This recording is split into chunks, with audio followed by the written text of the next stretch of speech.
Salut les collectionneurs! On se retrouve pour la traditionnelle vidéo d'achat du mois, et cette fois-ci donc ça concerne le mois d'août 2025. Je fais la vidéo assez tardivement parce que je voulais attendre le 29 août qui est mon anniversaire, et la rentrée de mes derniers jeux du mois pour vous tourner la vidéo. C'est un mois assez chargé, j'ai fait pas mal d'achats assez chers d'ailleurs. Je vais pas tourner autour du pot plus longtemps, on va commencer tranquillement. Alors, je vais commencer par de la Mega Drive.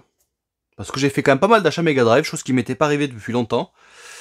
J'ai rentré le Tiny Toon Buster's Hidden Treasure, comme on dit aux États-Unis d'Amérique. Sans notice, malheureusement, je suis pas trop regardant sur les notices des jeux Sega. C'est vrai que bon, s'il y a possibilité d'avoir une bonne affaire, je fais l'impasse sur la notice pour les jeux Sega, et là en l'occurrence c'est le cas.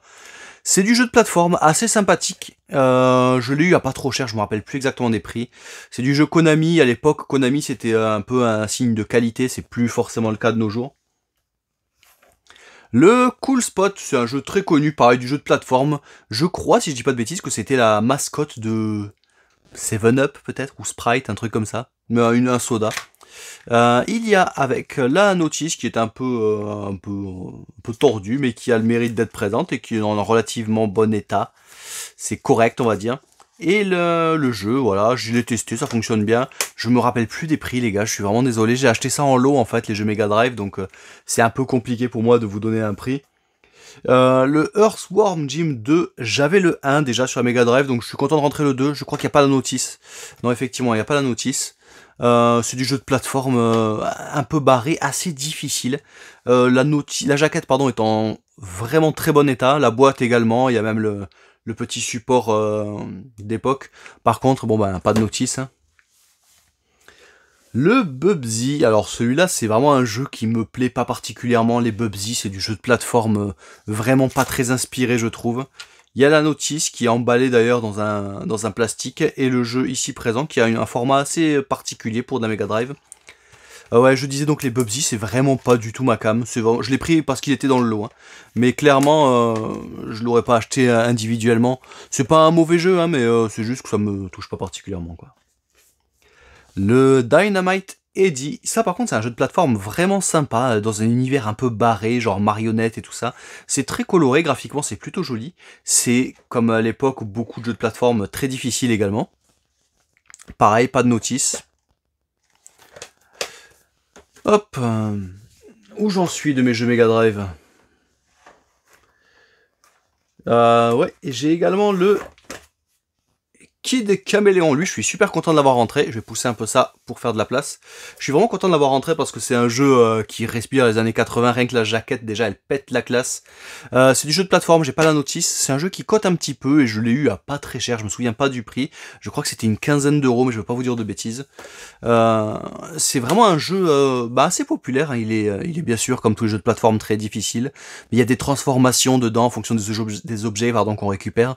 C'est vraiment très sympathique, vraiment très cool. Et enfin, bon pas tout à fait enfin, pour mes jeux Mega Drive, j'ai le Road Rash, très content de le rentrer, j'avais le 2 déjà. Là j'ai rentré le 1 sans la notice, mais bon c'est un jeu de moto alors je fais l'impasse sur les notices. Il est plutôt cool, c'est vraiment un jeu que j'aime bien moi, les Road Rash, c'est une licence qui me plaît beaucoup. J'y ai beaucoup joué d'ailleurs, hein. Que ce soit directement sur la console ou sur émulateur. Et enfin, mon dernier jeu Mega Drive,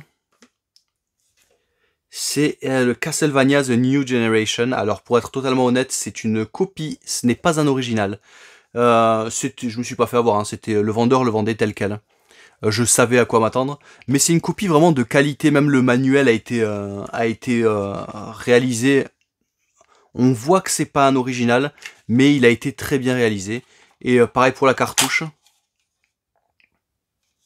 C'est plutôt bien fichu. Le jeu en tout cas fonctionne parfaitement. Je l'ai essayé sur ma Mega Drive PAL. Ça tourne nickel. Et voilà, parce que le problème c'est que c'est un jeu qui aujourd'hui coûte très cher et j'ai pas les moyens ni même l'envie en fait tout simplement de claquer 200-300 balles pour un jeu aussi bien soit-il. Donc du coup je me suis rabattu sur une copie, une pâle copie mais qui fait le taf. Donc voilà.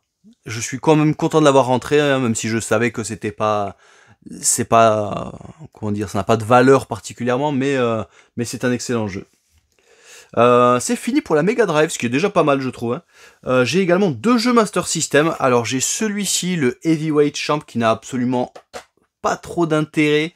Il n'y a pas la notice, j'y ai joué, je le trouve vraiment pas terrible. Mais je m'y attendais, hein. Je l'ai eu dans un lot en fait tout simplement. Donc j'ai pas fait le difficile, bien sûr je l'ai pris. Mais clairement je l'aurais pas acheté seul.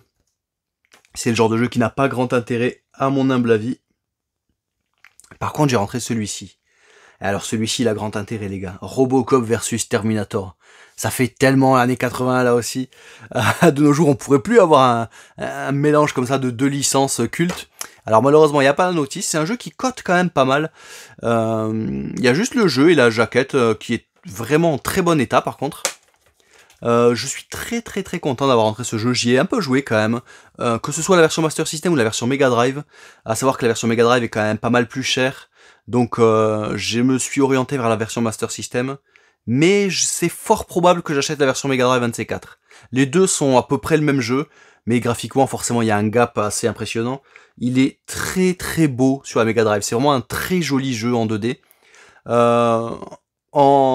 Sur la version 8 bits, donc sur la Master System, il est quand même très honnête. Honnêtement, pour de la Master System, c'est très propre, c'est très bourrin, on tire sur les ennemis, c'est du run and gun. Les mecs, on les fait exploser dans des gerbes de sang un peu excessives. Bref, c'est vraiment tout ce que j'aime, de la délicatesse. Et c'est fini pour les jeux Sega, si je dis pas de bêtises. Ah non, je dis une bêtise, comme souvent. Veuillez m'excuser. Mais ça, c'est pas vraiment une surprise, parce que j'en ai fait un short il y a pas longtemps. C'est le Road Rash sur la Game Gear. Je suis très content de l'avoir rentré. Lui, je l'ai payé presque 100 €. Hein. Je crois 80 ou 90, je me rappelle plus exactement. Désolé les gars. Il est vraiment en très bon état. En plus, il m'a été vendu avec la Crystal Box. Ça tombe bien parce que j'en avais pas du tout de ce format un peu spécifique. Ouais, c'est peut-être un format Super NES, je sais pas. Bref, ça m'a été donné avec la Crystal Box de protection. Le jeu, bien sûr, je l'ai testé, il fonctionne super bien. Il y a la notice, je vais pas vous le sortir. Les boîtes en carton, j'y touche le moins possible pour éviter de les abîmer. Je suis très content de cette rentrée, comme je vous l'ai dit pour la version Mega Drive. C'est une licence que j'aime beaucoup. Je l'ai sur quasiment tous les supports. C'est un régal. Voilà. Cette fois-ci, j'ai vraiment fini pour le Sega. Je vais vous présenter 2 jeux que j'ai achetés pour ma femme. Donc parce que c'était son anniversaire en début de mois. Voilà, c'est 2 jeux Game Boy Advance. Ça m'a coûté un rein les gars. Parce que ça c'est du vrai pour le coup. Hein.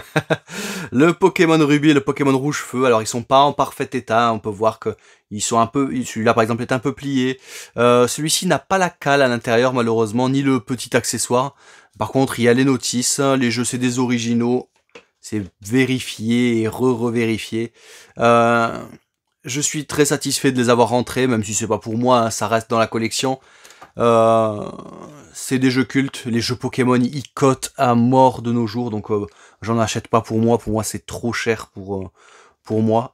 Mais bon, je les ai rentrés du coup pour ma femme, elle était très contente.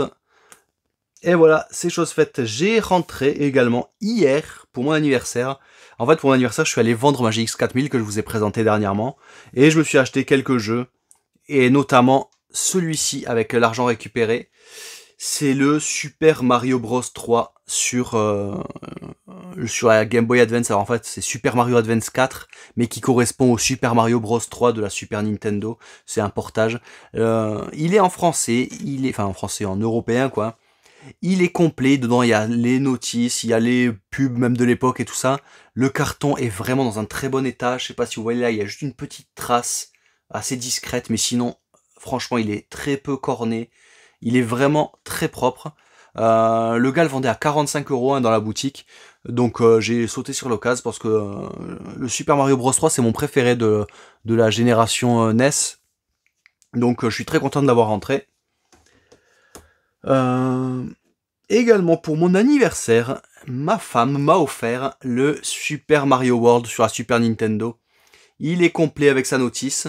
Il est un peu abîmé, la boîte. Vous voyez là, elle a été un petit peu écrasée, je pense, dans ce sens-là. Et donc du coup, ça a fait une pliure un peu disgracieuse.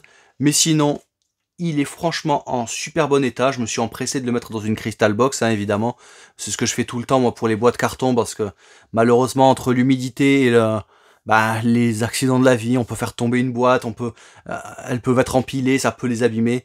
Toujours mettre les boîtes en carton dans une Crystal Box, les gars. Ce serait trop dommage de gâcher un jeu qui a de la valeur. Donc voilà, ça c'est une référence du jeu de plateforme.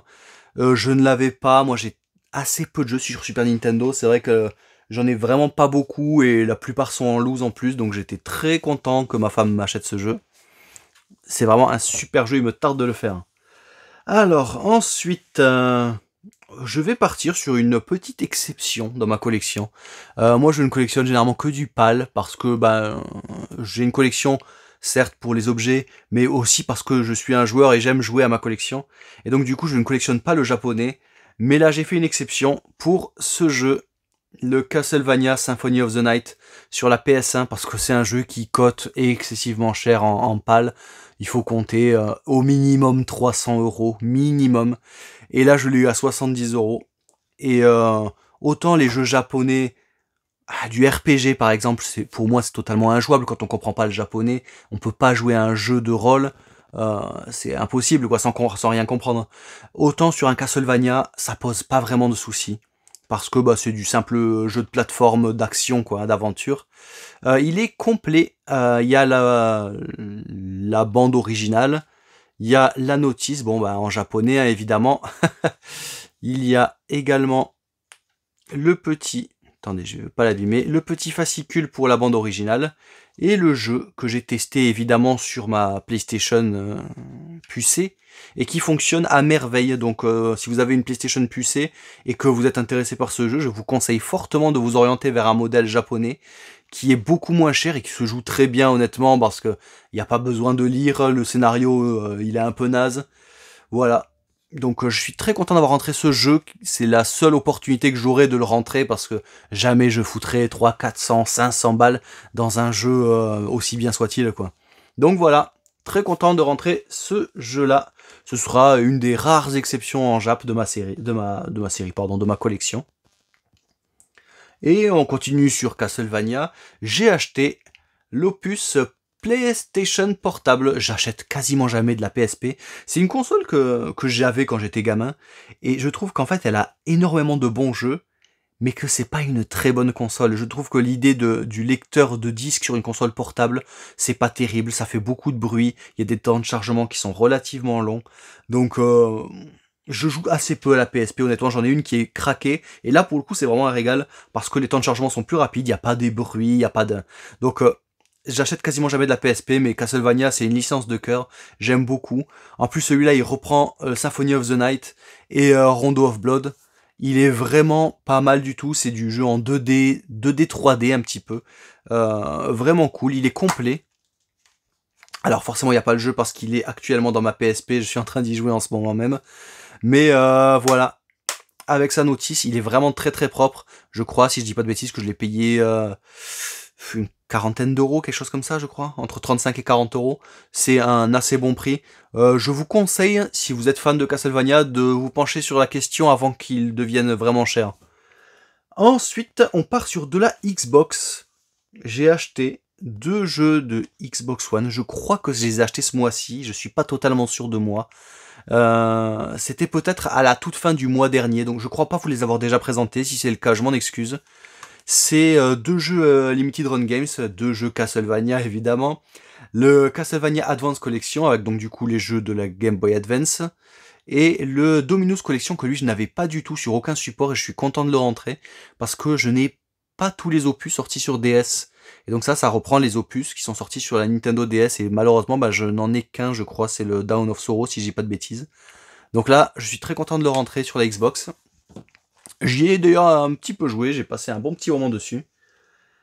Et enfin, donc d'autres jeux que j'ai eu avec la vente de ma GX 4000, c'est des jeux de Xbox 360, donc là c'est des petits jeux pour le coup.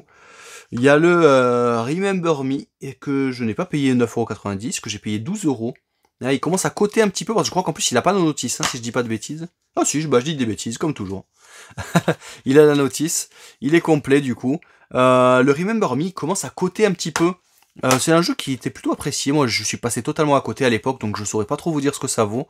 Je sais qu'il a une légère cote, hein. C'est pas très cher, mais pour de la 360, c'est pas parmi les jeux les moins chers, quoi. J'ai rentré le Madagascar 2. Je suis pas sûr d'être fan. Le dessin animé me botte moyennement déjà. Mais bon, c'est pour le full set. Il était à 5 balles, donc je prends pas trop de risques.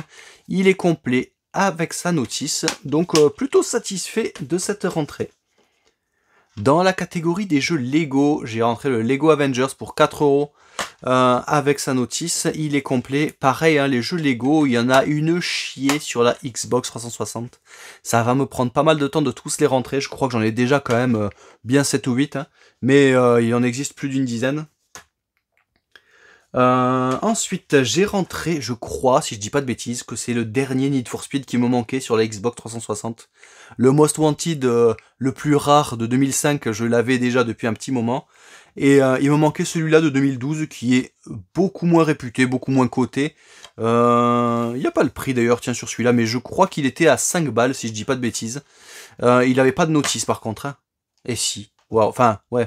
C'est pas une notice en fait, je dis ça, il me semblait qu'il n'y avait pas de notice effectivement, en fait c'est juste un feuillet. À l'époque il faisait pas trop de notices, c'était vraiment, c'est plutôt sur la fin de vie de la Xbox 360 et donc les notices étaient déjà devenues un peu optionnelles. Très content de le rentrer, moi je l'avais fait sur la Wii U à l'époque, et même si tout le monde lui chie dessus, moi je trouve qu'il est pas si mauvais que ça ce jeu. C'est peut-être pas le plus grand des Need for Speed, il est peut-être pas à la hauteur de celui de 2005, mais c'est loin d'être le pire honnêtement. Et enfin j'ai rentré le Fear, lui par contre il est pas en bon état du tout, je sais pas si vous le voyez mais la jaquette elle est bien pliée, enfin ouais, c'est pas la boîte, hein, c'est vraiment la jaquette qui est bien pliée, je pense qu'elle a pris l'humidité, c'est pareil derrière. À l'intérieur il y a que le jeu, il n'y a pas la notice, mais je l'ai payé 3 balles, donc bon, on va dire que c'est un compromis. Je suis quand même content de le trouver parce que bizarrement on le trouve pas partout. Et j'aurais pu le prendre sur Vinted, mais je préfère faire affaire avec des vendeurs. Si j'ai la possibilité de trouver des jeux dans les boutiques indés, je préfère toujours privilégier les boutiques indés. Après malheureusement on trouve pas tout, ou pas à des prix totalement corrects des fois, donc il faut un peu faire avec Vinted, faire avec Le Bon Coin ou quoi. Mais globalement j'essaie de faire affaire dans des boutiques indés assez régulièrement. Et le tout dernier jeu que je vous présente, c'est le Mafia sur Xbox première génération. Pareil, la Xbox première génération, c'est une console que j'aime bien, mais sur laquelle j'ai assez peu de jeux, et j'en rentre assez rarement.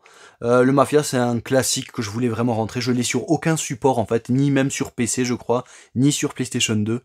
Et à le rentrer, j'ai voulu le rentrer sur la console la plus puissante de l'époque, à savoir la Xbox. Il est complet avec sa notice. Le jeu, il est là.